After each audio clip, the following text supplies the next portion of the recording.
Kale katwogere ku oli let's talk amanya ne dowoozi yenze Shadik Smith nga bulijjo njagala okwebaza okusinza eno n'egyo osinza okubanga otulaba nga bwe nagambye muno ka segment kano abakayita celeb jazz otwogerako n'abayimbi ab'enjawulo tuleetera amawulire ag'abaserebu okuva mu bitundu eby'enjawulo wano mu ggwanga lya Uganda, East Africa and the world over. Era nga munnange ku lunaku lwennyini ng'ennaku z'omwezi 13 we got another big chance okwogerako ne one of the most trending couple mu ggwanga lya Uganda, one of those that have tested the trail of time, one of those that have inspired so many other artists to join the marriage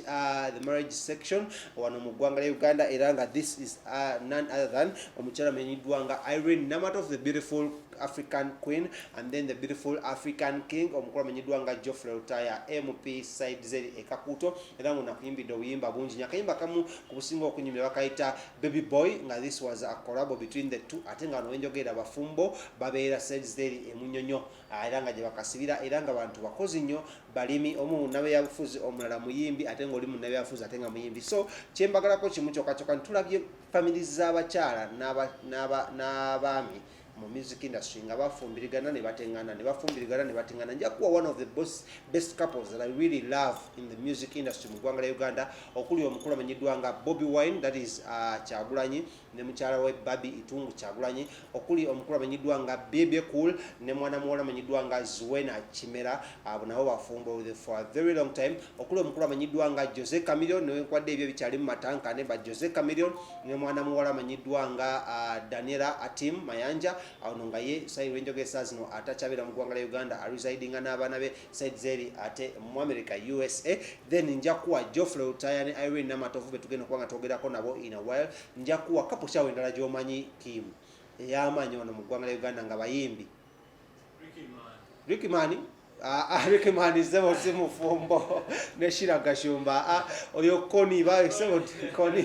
kati ye Koni Ricky Man nebadaize omanyi twakula tuwulira Koni oyo nisinga simulabangako but kati wenda Ricky Man nga ndowooza ku kikukoni ni muyimbi ki omulala awo betulinayo nawe tuwuliyeko yogerako naffe ani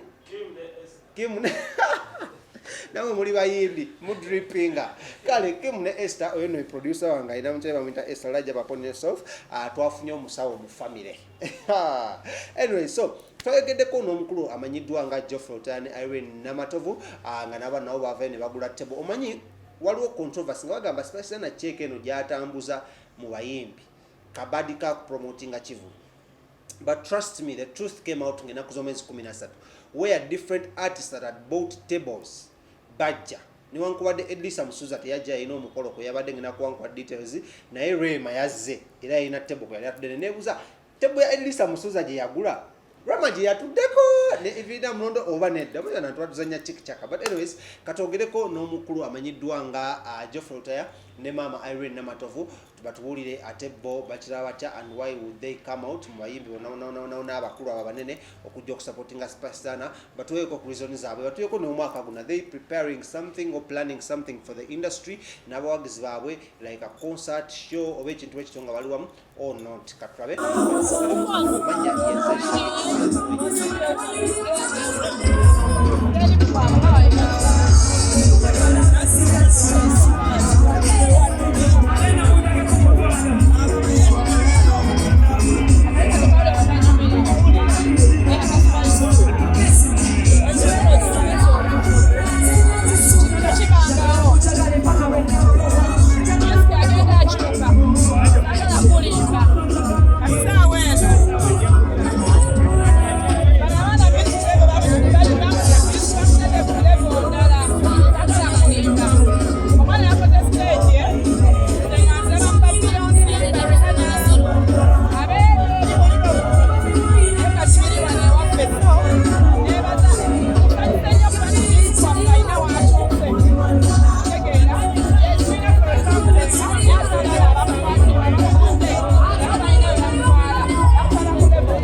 nungi nnyo kyesobola okugamba ekisente swat nyedde sanje sobola kugulira sente zaayo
More fire, come here, more fire.